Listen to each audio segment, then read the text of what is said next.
Welcome students, class 12th के flamingo book के chapter number 1 the last lesson में आपका स्वागत है।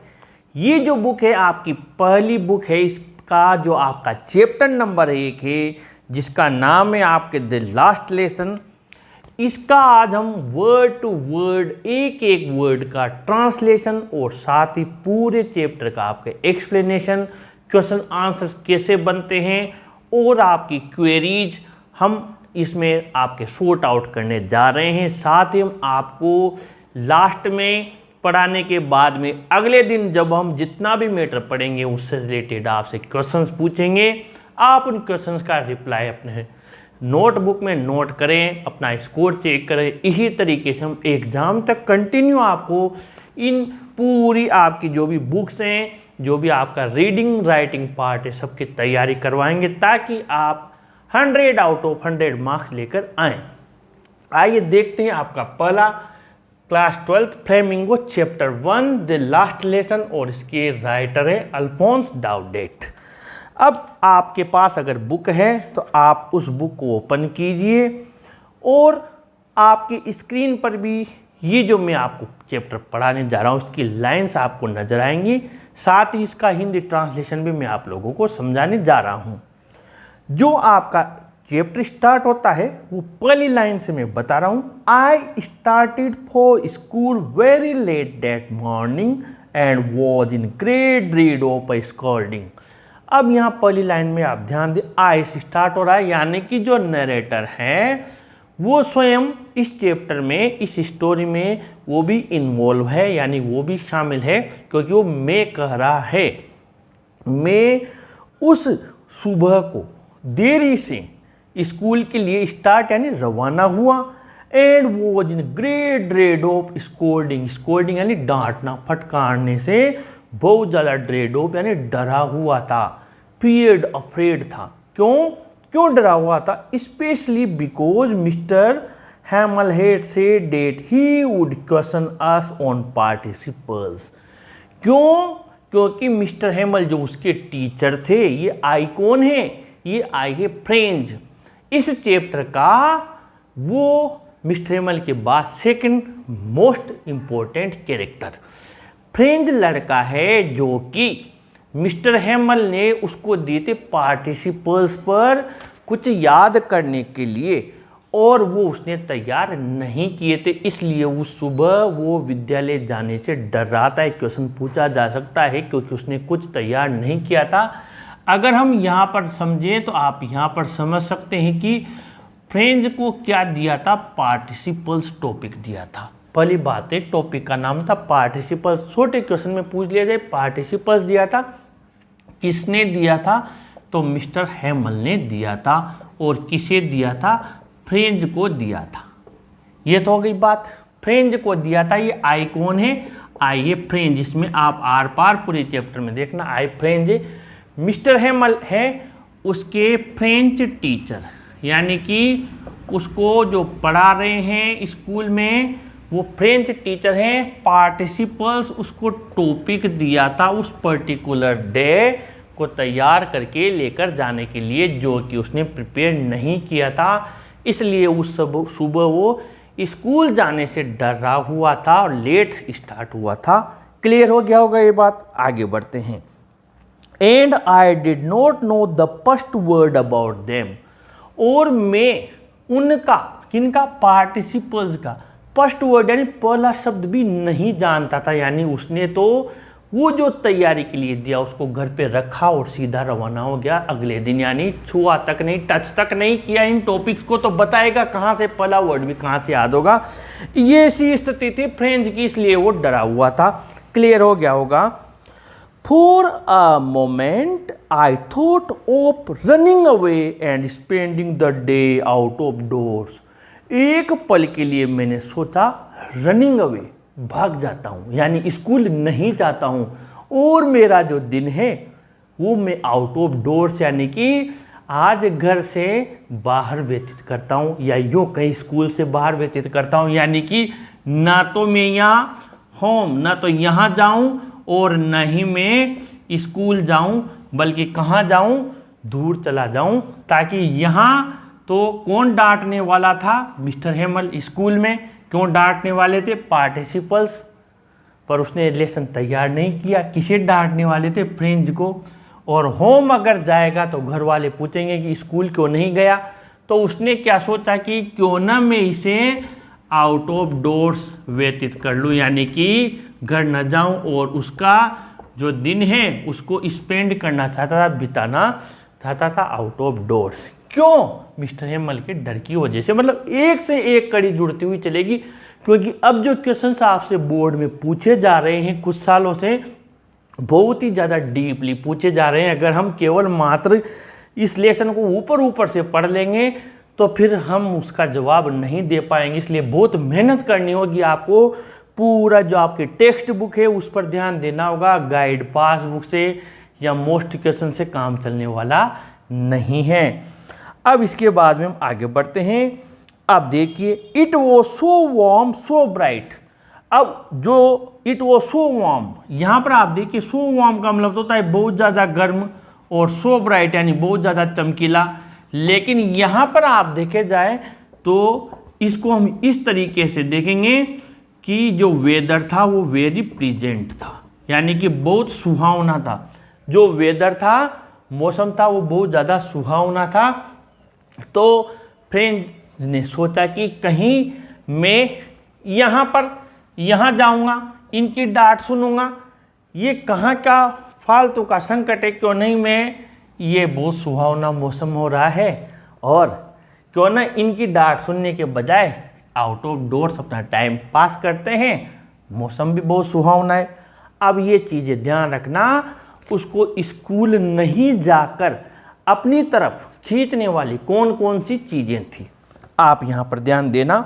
सबसे पहले तो ये है the birds were chirping at the edge of the woods, यानी कि जंगल के छोर पर किनारे पर जो चिड़िया थी, पक्षी थे, वो चिर्पिंग कर रहे थे, यानी चूं चूं चूं चूं की आवाज़, चहचहाने की आवाज़ आ रही थी, यानी कि ये हो गया।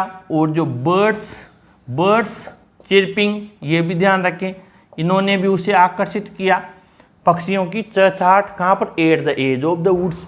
उसके बाद में उसको थर्ड जो पॉइंट था जो उसको आकर्षित किया वो था and in the open field back of the so mill the Prussian soldiers were drilling, यानी खुले हुए मैदानों में आराम मशीन के पीछे, सो मिल के पीछे प्रशिया के सैनिक क्या कर रहे थे? ड्रिलिंग कर रहे थे। 1 2 1 2 1 2 1 2 कदम ताल कर रहे थे। यानी कि आप यहाँ पर ऐसा लिख सकते हैं, या तो drilling of Prussian soldiers, drilling of Prussian soldiers, इन चीज़ों ने भी उसे आकर्षित किया। यानी कि उसको स्कूल नहीं जाने देने के लिए ये भी चीज़ जिम्मेदार थी। एक हो गया प्लीजेंट वेदर, बर्ड्स चिर्पिंग, और नंबर 3, ये 3 चीज़ें थी, इनकी तरफ वो आकर्षित हो रहा था। और इसके अलावा it was all much more tempting, ये सारी चीज़ें बहुत ज़्यादा आकर्षित कर रही थी उसे। किससे? देन, तुलना वाला then. The rule for participles, यानी ये जो पार्टिसिपल्स के रूल हैं, इनकी अपेक्षा ये जो चीज़ें थी ये ज़्यादा आकर्षित कर रही थी, क्योंकि ये तो याद थे नहीं और इनमें याद करना कुछ नहीं है, बल्कि इनमें तो क्या करना था? स्पेंड करना था, out of doors, pleasant weather था, एंजॉय करना था, और इसमें तो पनिशमेंट लेना था। तो भला कौन ऐसा चाहेगा? इसलिए वो इनको चुनना चाहता था। इसके बाद में but I had the strength to resist and hurried off to school, यहाँ पर एक वर्ड है रेसिस्ट यानी प्रतिरोध करना, यानी जो ये चीज़ें ललचा रही थी कि नहीं मुझे इनमें किसी को भी नहीं जाना, उसने रेसिस्ट किया और वो किधर हरीड हो गया? स्कूल की तरफ। यानी उसको किसको चुना? उसने स्कूल को चुना, इन चीज़ों की तरफ नहीं गया। क्यों नहीं गया? कि ये उसने सोचा गलत है, मुझे कहाँ जाना है? स्कूल जाना है। भले ही मुझे पार्टिसिपल्स याद नहीं है, लेकिन मुझे कहाँ जाना है? स्कूल जाना है। When I passed the town hall, अब जब वो स्कूल के लिए जा रहा था तो ये तो हो गया होम, और होम के बाद में वो कहाँ से गुजरा? टाउन हॉल के पास से गुजरा, बीच में टाउन हॉल के पास से गुजरा। अब टाउन हॉल के पास में गुजरा तो यहाँ पर एक बुलेटिन बोर्ड यानी जहाँ पर कि सारे आपके जो भी समाचार हैं, जो भी नोटिस है वो प्रकाशित होते हैं। यहाँ पर इसके इन फ्रंट यानी इसके सामने भीड़ लगी हुई थी। विशेष ध्यान देना, घर से वो गया तो ये चीज़ें उसे रास्ते में मिली, लेकिन वो टाउन हॉल के पास से गुजरा। When I passed the town hall there was a crowd in front of the bulletin board. यानी वो टाउन हॉल के पास से गुजरा तो बुलेटिन बोर्ड के सामने बहुत ज़्यादा क्राउड थी, भीड़ थी। इन front of the bulletin board for the last 2 years, यानी पिछले, यानी लास्ट का मतलब हम पास्ट भी कह सकते हैं। पास्ट 2 years से जितने भी उनके बुरे दुखद समाचार आ रहे थे अल्सेक वालों के लिए, वो उस बुलेटिन बोर्ड के माध्यम से आ रहे थे। चाहे द लोस्ट बेटल्स, हारे हुए युद्ध हों, द ड्राफ्ट यानी सेना भर्ती के आदेश हों, the order of the commanding officer, सेना के अधिकारी के आदेश हों। And I thought to myself, और मैंने सोचा, विदाउट स्टॉपिंग, यानी इस दौरान वो चलता हुआ जा रहा है, यानी होम से टाउन हॉल, और ये किधर जा रहा है, स्कूल की तरफ जा रहा है। यानी यहाँ पर स्टॉप नहीं कर रहा है, इस जगह रुक नहीं रहा है, चलता हुआ जा रहा है। चलता हुआ सोच रहा है कि What can be the matter now? क्या बात हो सकती है? Then as I hurried by, as fast as I could go, the blacksmith Vector, who was there with his apprentice reading the bulletin, called after me. जैसे मैं तेज गति से जा रहा था तो वहाँ पर एक ब्लैक स्मिथ यानी लुहार था, वेक्टर नाम था उसका, ध्यान रखिए। उसके अप्रेंटिस के साथ वहाँ था, अप्रेंटिस यानी उसका शिष्य, चेला, प्यूपिल, उसका जो ट्रेनी था वो वहाँ था। वो क्या कर रहा था, उसके साथ खड़ा हुआ था, रीडिंग द बुलेटिन, और इस बुलेटिन बोर्ड पर भी बुलेटिन पढ़ रहा था। अब कॉल्ड आफ्टर मी, पीछे से आवाज़ लगाई, डोंट गो सो फास्ट, इतना तेज मत जाओ। बब यानी बॉय, लड़के, you will get to your school in plenty of time, अभी बहुत समय है स्कूल पहुँचने में, पहुँच जाओगे। प्लेंटी ऑफ टाइम यानी इनफ, काफ़ी समय है। I thought he was making fun of me, मैंने सोचा मेरा मजाक कर रहा है। आई एम ऑलरेडी लेट, मैं तो पहले से लेट हूँ, ये मेरा और मजाक कर रहा है कि अभी तो बहुत समय है, ऐसा उसने सोचा। And reached mister Hamel's little garden all out of breath, और हाँफता हुआ, आउट ऑफ ब्रेथ यानी मिस्टर हेमल के उस छोटे से बगीचे में मैं चला गया। Usually when school began there was a great bustle, वैसे यूजुअली यानी अक्सर, ज़्यादातर जब स्कूल शुरू होता था तो वहाँ बहुत ज़्यादा बसल रहता था। बसल यानी वेरी नॉइजी एटमोसफियर, बहुत ज़्यादा शोर शराबा रहता था। Which could be heard out in the street, जो गली में दूर से बच्चों की आवाज़ को, शोर को सुना जा सकता था दूर से ही। The opening and closing of desk, का खुलना और बंद होना। लेसन्स रिपीटेड इन यूनिसन, एक स्वर में लाउडली, जोर जोर से पाठों को रिपीट किया जा रहा है, दोहराया जा रहा है, बच्चे जोर जोर से आवाज़ में बोल रहे हैं। Very loud with our hands over our ears, हमारे हाथों को कान में लगाकर जोर जोर से पाठों को दोहरा रहे हैं। टू अंडरस्टैंड बेटर, ताकि हम अच्छे से समझ सकें। And the teacher's great ruler rapping on the table, और टीचर का ग्रेट यानी बड़ा सा, रूलर डंडा, रैपिंग यानी जोर से फटकार रहे हैं, मार रहे हैं टेबल के ऊपर। But now it was also still, लेकिन अब सब कुछ स्टिल यानी शांत, स्थिर था। I had counted on the commotion to get to my desk without being seen. Counted on का मतलब देखो, मैंने काउंटेड ऑन यानी विश्वास किया, माना काउंटेड ऑन कि मैं, कमोशन यानी शोरगुल, भीड़ में जो शोर शराबा रहेगा तो उस भीड़ में मैं क्या करूँगा, मेरी डेस्क पर पहुँच जाऊँगा। जैसे बच्चे भीड़ में शोर कर रहे होंगे तो मेरी डेस्क पे पहुँच जाऊँगा और मैं किसी को नज़र भी नहीं आऊँगा। But of course that day everything had to be as quiet a Sunday morning, लेकिन उस दिन जैसे संडे मॉर्निंग यानी सुबह की, संडे की सुबह यानी रविवार की सुबह, जिसको हम प्रार्थना का दिन बोलते हैं क्रिश्चियन में विशेष रूप से, तो उस दिन बिल्कुल क्वाइट यानी शांत था सब कुछ। Through the window I saw my classmates, सीधा दरवाजे से नहीं गया, पहले जो बगल में खिड़की थी इधर दरवाजे से नहीं गया, पहले इधर खिड़की में गया और खिड़की में जाकर उसके साथियों से पूछा धीरे से वो क्या कर रहे थे। उसने देखा कि सभी जो लड़के थे। आई सा my classmates already in their places, वो तो बैठे हुए थे। और उसकी तो योजना क्या थी कि उस भीड़ में मैं चला जाऊंगा शोर में, लेकिन वहाँ पहले से बैठे हुए थे।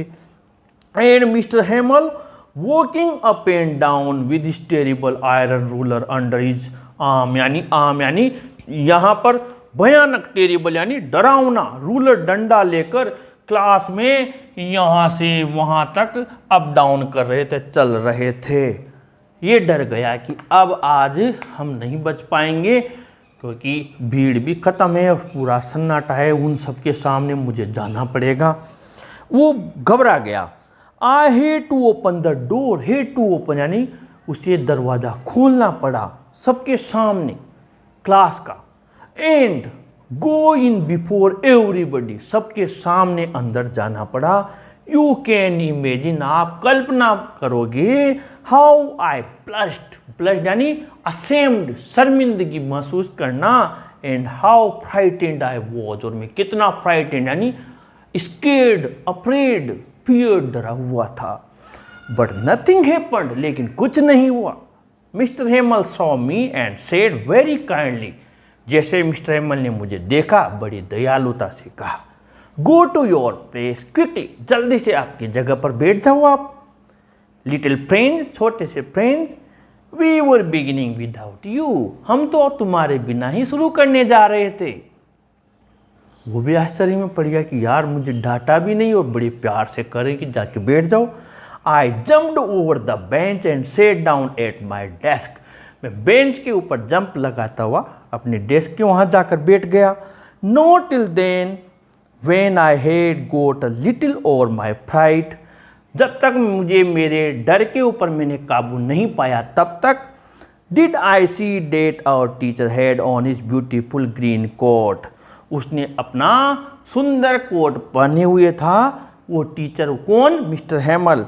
इज फ्रिल्ड, उसकी झालरदार, फील्ड के बाद में है शर्ट, यानी कि झालरदार, उन्होंने जालीदार शर्ट पहनी हुई थी। And the little black silk cap, और उन्होंने छोटी काले कलर की रेशमी टोपी भी लगाई हुई थी। ऑल एम्ब्रॉयडर्ड यानी सब में कशीदा का कार्य हो रहा था। That he never wore except on inspection and prizes days, ऐसे कपड़े वो केवल जांच, जब निरीक्षण होता था, कोई इनाम के लिए कोई फंक्शन होता था, प्राइज डेज, उन्हीं समय पहनते थे। आज तो कोई स्पेशल डे नहीं है, फिर मिस्टर हेमल ने ये इनके विशेष कपड़े क्यों पहने हुए हैं, ये पॉइंट नोट करने वाला था उसके लिए, क्योंकि आज कॉमन डे था, एक सामान्य दिन था, फिर क्या जरूरत आ गई मिस्टर हेमल को ऐसे कपड़े पहनने की, विशेष बिल्कुल नए कपड़े। अब ये उसको शक शुरू हुआ है थोड़ा थोड़ा, अभी उसको पता नहीं है कि बर्लिन से क्या आदेश आया है। मिस्टर हेमल का आज लास्ट लेसन है, बस वो थोड़ा थोड़ा आज अजीब उसे फील हो रहा है, अजीब फील हो रहा है। क्लास का माहौल एकदम शांत है, मिस्टर हेमल ने नए कपड़े पहने हुए हैं और वो उससे बड़ी तसल्ली से, प्रेम से भी बात कर रहे हैं।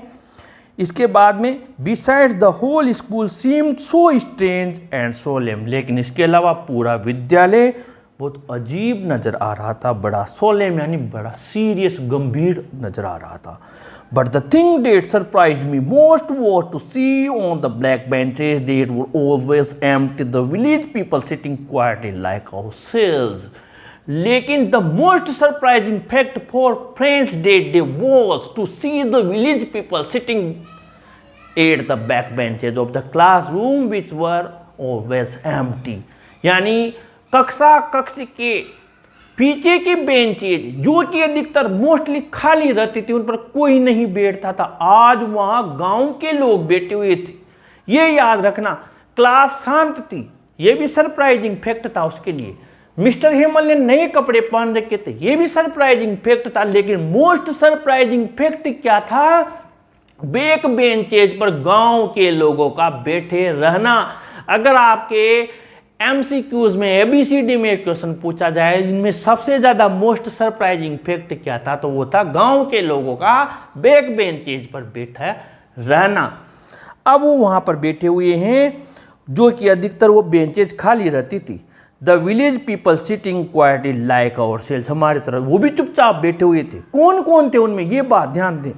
ओल्ड हाउसर, एक तो ओल्ड हाउसर था बूढ़ा, Hauser with his 3 cornered hat यानी त्रिकोणी टोप लगाकर बैठा हुआ था। द फॉर्मर मेयर, पूर्व महापौर, द फॉर्मर पोस्टमास्टर, पूर्व postmaster and the several other besides, इसके अलावा कई अन्य लोग भी बैठे हुए थे। एवरीबडी लुक्ड सैड, हर कोई सैड था, दुखी था। And Hauser had brought an old primer, Hauser था जो बूढ़ा, वो एक पुरानी प्राथमिक पुस्तक लेकर आया था, प्राथमिक कक्षा की primer. Thumbed at the edges, जो कि थम्ड एट द एजेज यानी कोनों से मुड़ी हुई थी। And he held it open on his knees, और उसने अपने घुटनों के ऊपर इसको खोल कर इसे बैठा हुआ था।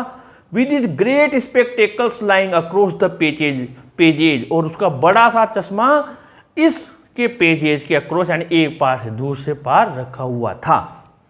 तो यहाँ तक हमने आज का टॉपिक आपका पढ़ा है। इसको आप अच्छे से प्रिपेयर करें, 1 बार 2 बार 3 बार। कल मैं आपसे इसके क्वेश्चंस पूछूंगा, वो क्वेश्चंस का आपको जवाब देना है, फिर हम इसको और कंटिन्यू आगे करेंगे। अगर मेरा प्रयास अच्छा लग रहा हो तो अपने फ्रेंड्स को भी ज़रूर शेयर करें, ज़रूर लाइक करें और अपने चैनल को ज़रूर सब्सक्राइब करें स्टूडेंट्स। Thank you.